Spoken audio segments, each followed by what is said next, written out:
Bonjour à tous, j'espère que vous allez bien. Aujourd'hui, on va apporter un sujet qui est très important pour votre progression en français. Hier, j'ai reçu un message qui me dit, quand j'écoute le français, j'ai toujours tendance à traduire en chinois. Du coup, je perds le fil de ce que j'écoute.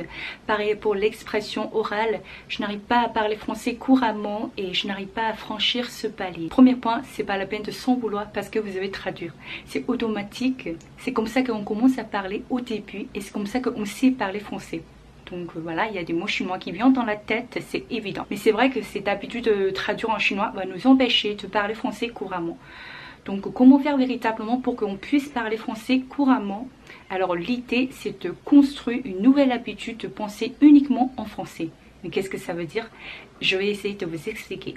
Il y a des expressions qui sont déjà devenues familières avec nous. Du coup, on n'a plus besoin de traduire.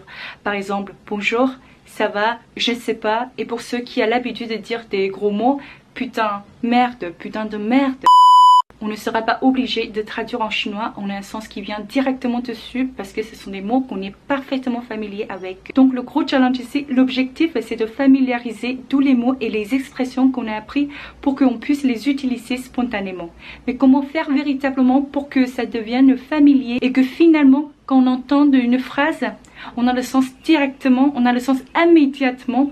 Je vais vous montrer ma méthode. D'abord on va répéter le mot, il faut que tu parles vraiment et puis on va se mettre dans le contexte en répétant. On se met dans le contexte, qu'est-ce qui se passe. Du coup on mémorise non seulement le mot et la structure mais aussi le sens en même temps. On est impliqué dedans, c'est parce qu'on joue un petit peu le rôle dans le contexte. Par exemple le mot culpabiliser, la définition chinoise c'est 使产生罪恶感. Se culpabiliser, c'est-à-dire mais ça sert à rien si on mémorise uniquement la définition chinoise. Il faut qu'on mette dans le contexte. J'ai mangé 2 gâteaux au chocolat, ça me culpabilise. Je me culpabilise pour rater mon examen. Je me culpabilise pour avoir mangé 2 gâteaux au chocolat. Donc on se met dans le contexte en répétant. Ça me culpabilise, ça me culpabilise, ça me culpabilise, ça me culpabilise. On va le répéter 1000 fois, aujourd'hui, demain, après-demain, jusqu'au point qu'on peut l'utiliser naturellement. C'est comme il y a une chanson en français qui vous plaît beaucoup. Vous avez appris toute la chanson par cœur, mais au début, vous avez cherché les paroles et vous avez traduit un petit peu parce que vous voulez savoir ce que ça veut dire. Vous écoutez cette chanson beaucoup de fois, vous chantez avec cette chanson.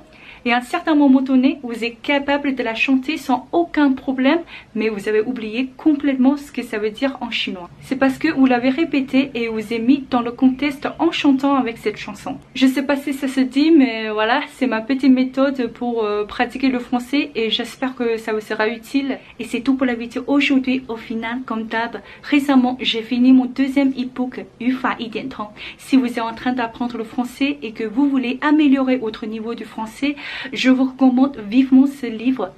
Et si vous voulez améliorer votre expression et votre compréhension orale en français, vous pouvez également jeter un coup d'œil sur mon premier e-book, Parler comme un français. N'hésitez pas à cliquer le lien dans le premier commentaire pour plus d'infos. Et puis n'oubliez pas de liker ma vidéo et vous abonner à ma chaîne.